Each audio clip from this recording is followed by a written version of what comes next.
Ladies and gentlemen, food shortages are now inevitable in the UK, according to industry experts, and printed in the mainstream media. And so this is a real milestone here.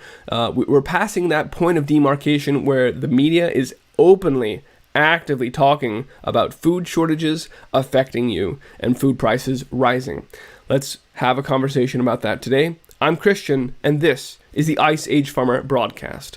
And the bulk of the media coverage around the food shortages in the UK has to do with the shortage of lorry drivers, of truck drivers. Similar story as here in the US. They shut down all driver training throughout the pandemic, which means that as people rotated out of their jobs, there was no one trained to take their place. No one knows how to drive the trucks anymore. And so as a result, fresh produce, piles of it, are just being left to rot, and in many cases are just being sent off to the landfill. Here it is, piles of fresh produce are going to the landfill, and goods are starting to vanish from shops because of a shortfall of as many as 65, I read also 70,000 truck drivers in the UK. It's an escalating crisis. It stands to affect supplies of goods from fruit and vegetables, even milk and cheese, according to leading produce company bosses. Another article here from Fresh Talk Daily goes into the reasons. Brexit prompted thousands of EU lorry drivers to leave the UK. The introduction of tax changes in April drove up costs, and a lack of driver training and tests during the pandemic has led to this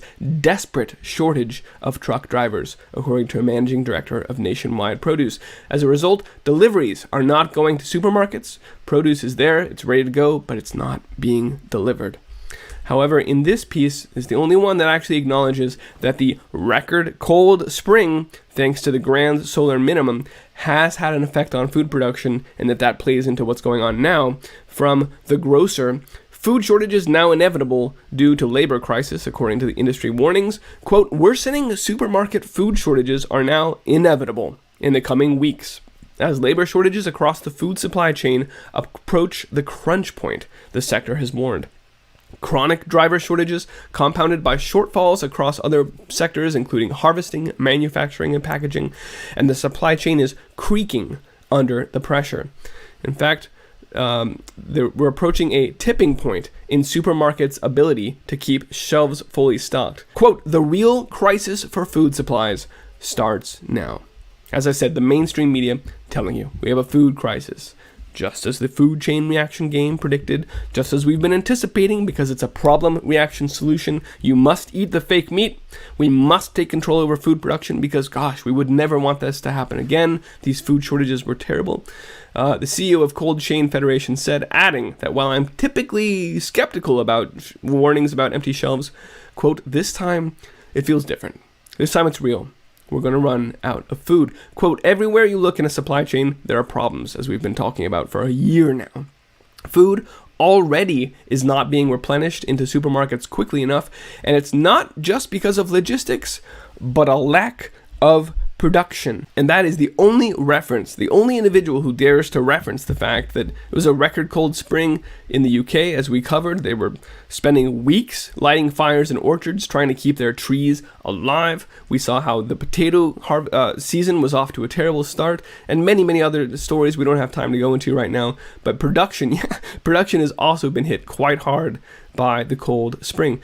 The demand on supply chains will be relentless because of the lockdowns, and while the government is being called upon to let people in, just let some people in to do our harvests and get this food package, we'll see if the government actually responds. Failing that, the worst is definitely yet to come, close quote. Across the supply chain, the effects are biting hard.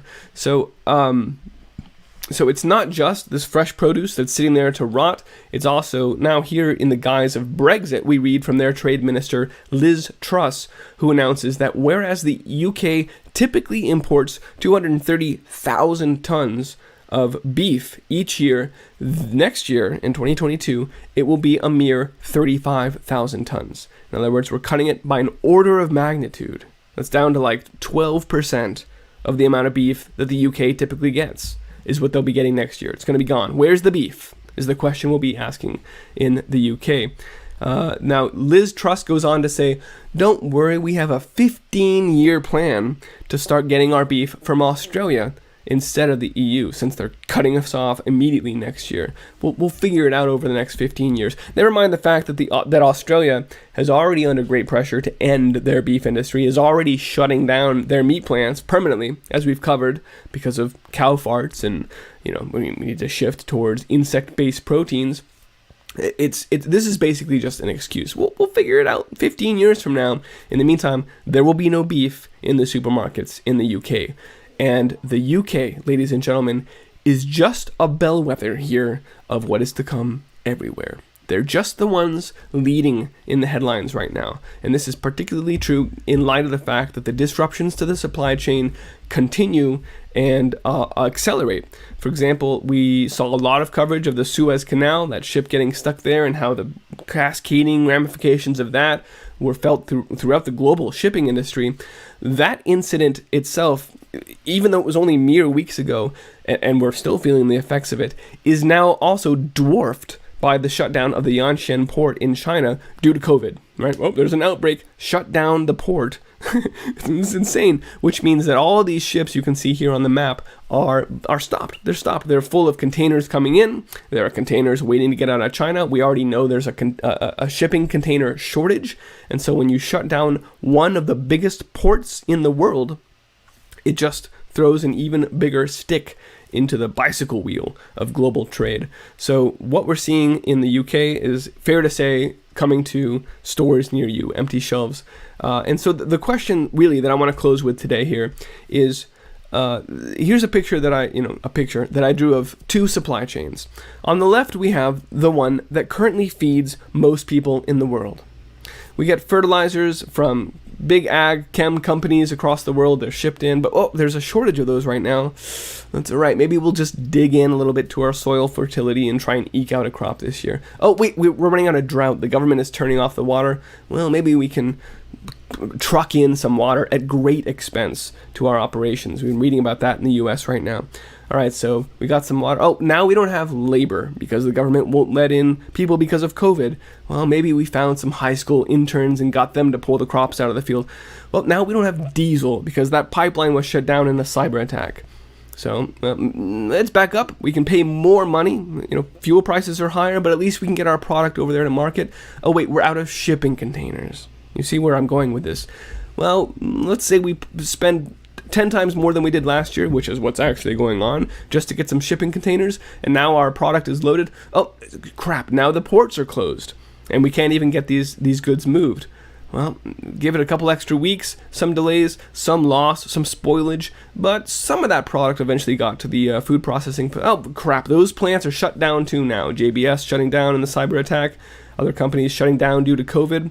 Well, let's just assume that food gets processed. Oh, crap, now we're out of steel for the cans, as we covered from the Italy tomato harvest.